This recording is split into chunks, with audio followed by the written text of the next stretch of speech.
Hey there YouTube, welcome back to another black powder update.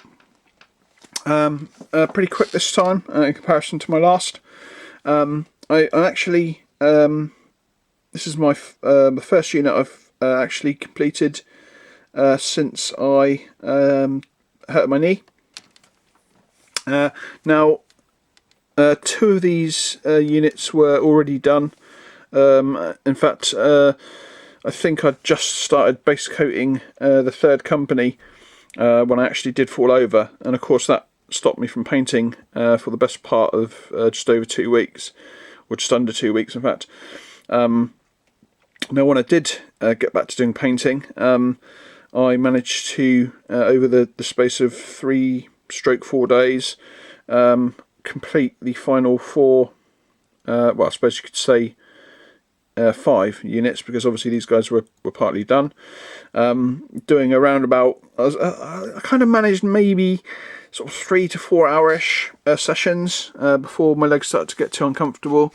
Now leg-wise, the majority of the pain has gone now, so it's a lot more comfortable to sit in here, but unfortunately my leg has just got a habit of becoming uncomfortable, whether it's normal or whether it's injured. So you know, even on a good day, it's pretty rare for me to be able to do, especially during this sort of slightly colder weather.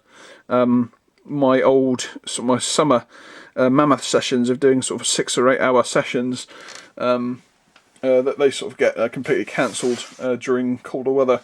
And even more so while I've got a bad knee. Yeah, so I was pretty chuffed to complete them.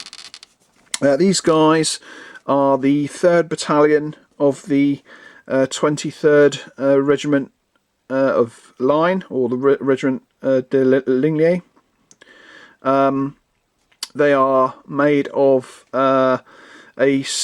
obviously again a mixture of figures, but mostly the 1814 Perry's box, which is the first time I've actually used them. I've got to say, I really do like them.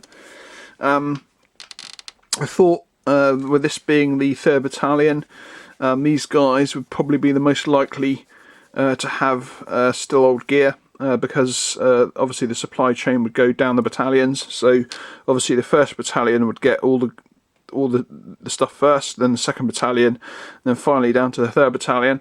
So if you look at these guys, they're basically practically all in old gear, apart from the drummer, who is in the new regulation drummer's outfit, or the drummer's top. The sergeant and one or two of the officers, but the rest are in the old school gear. So let's give you a look at them. So let's start off with the Grenadiers. So here we go. So these guys, like I say, I finished these guys before I actually slipped up. Now obviously you can see that there's a sapper in this bunch, and this sapper is actually an avant-post sapper. Got from Messrs Minis a fair while ago. Really nice figure. Looks the part. I like the way he's got a musketoon rather than a musket, which is you know, a lot of them probably would have had for you know, weight carrying reasons. And I also like the way his axe is slid down the back of his backpack, which is a common way of comfortably carrying it. Yeah, really happy with that avant-post guy. He's a really nice figure. Glad I've found a use for him at last. And then of course 3 normal Grenadiers.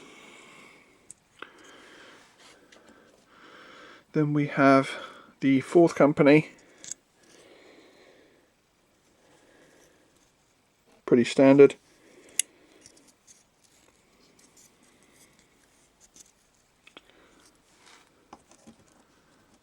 The Voltigeur. Couple with the actually the Grenadiers had one uncovered Shako. These guys have 3.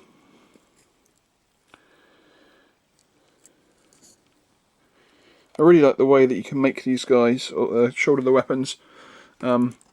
that's definitely a big bonus for me, because I prefer to have marching units rather than you know, their bayonets sticking out at all angles. Then next up is the musicians stand. So here we have the 1815 regulation drummer. Unfortunately, I couldn't use the drummer that came in the 1814 box. In fact, he's here. It took me to the point where I started undercoating him to realise that he didn't have the regulation 1815 drummer's uniform on, and I wanted to, obviously, I would have thought, well, if there's anything that they would have probably updated as soon as possible, it probably would have been the drummer. So the drummer and the sergeant have obviously got their up-to-date gear, but everyone else has still got their old gear. So that is the musician stand, or the drummer stand. Then we have the NCO stand, or the second company, the orange pom-poms. And you can see a couple of alternate style trousers in here. And the sergeant, of course, in his regulation 1815 gear.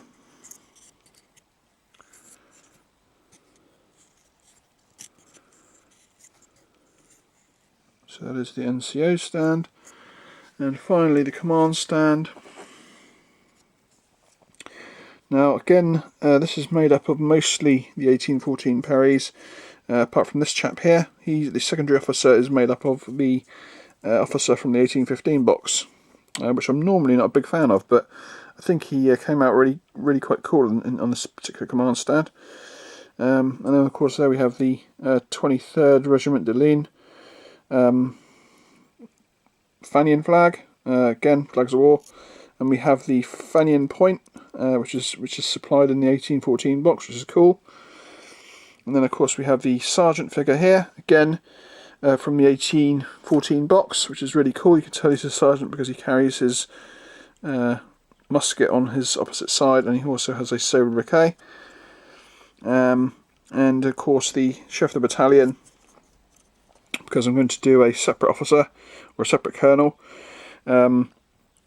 using the officer from the 1814 box again, but selecting the I suppose you could kind of, I mean, I suppose officers didn't really matter so much, but this guy's got his dress uniform on, and he just has decided to keep his long plume in the green of the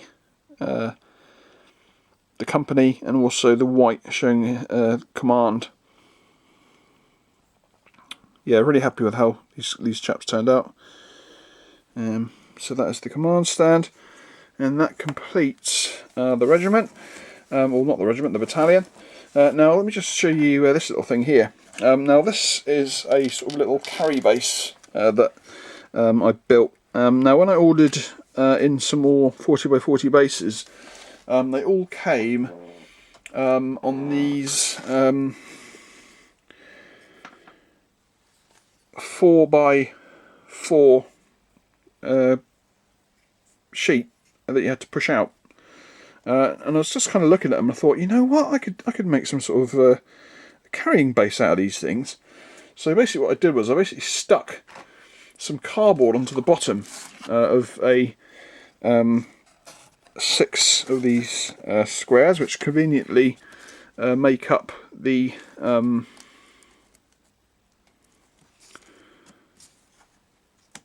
facings of these chaps, and you can see that they actually fit in nicely. And although I'm not actually going to use them in a game, they're actually really handy for just moving the battalion around with one hand, because obviously you don't have to separately move 6. Now you do have to sometimes play around a little, and obviously sometimes a bit of flock or something will fall into the tray and stop you from getting them in flush, but it still does the job of being able to cope carry the entire battalion in one hand, and be able to just move them off to the side or whatever, rather than having to do them separately. So I've been, as I've been waiting for paint to dry and stuff, I've been trying to sort of make some of these things up, and I think they're going to be really quite handy, especially when obviously I'm not going to have enough to do my whole army, but for basically just an idea that popped into my head, I think it's a really good idea, and it'll definitely speed up putting figures into boxes, because you can basically open your box, put the entire battalion in, job done, instead of having to move each stand in separately. Yeah, so that's that's a little tiny sort of carrying base that I built up, and also with the sort of the offshoots, you're left with sort of a three block. So again, you could mount three guys onto that and slap it down into the box, and then slap another 3 onto another one. And if you think about it, so for every one of these pushed off cubes, you can make 2 full grids, and then have 1 half grid made out of it. So it's quite a cool little idea, and again, it's just recycling, really, isn't it? But yeah, really handy. That's the end of the video. Hope you enjoyed it. A big thanks to a whole bunch of new subscribers. I've been really surprised, actually. It's getting to the point where I was thinking, oh, you know what, I don't think I'm ever going to reach sort of anywhere near 500. But literally in the last month or so, I've gone up from like 216 to like 242. And it's just kind of thought, well, maybe I will be able to reach 500 at some point now. It's definitely going to be a nice little milestone, because obviously my ultimate goal is to beat my friend's BlueTube channel, who does sort of Blu-ray stuff, and he's now like 600 and something subscribers. Where me, I'd be happy, although I'd really love to beat him one day. It would be nice to. I think do you get community posts at 500? I'm not 100% sure, but it would be really cool to get community posts, because sometimes you just want to drop a message to your subscribers to say that you are still here. You haven't sort of forgotten about the channel. Like for instance, when I hurt my knee, for instance, it would have been nice to just drop up a little post saying I've hurt my knee. I'm not going to be able to paint for an unknown amount of time, and even though I've got a video ready to go, it's going to take time for me to actually get that video up. And it just basically tells you what's going on, and I'm not just forgetting about you. So yeah, that's the end of this video. Hope you enjoyed it, and I'll catch you all in the next one. Till then, bye bye.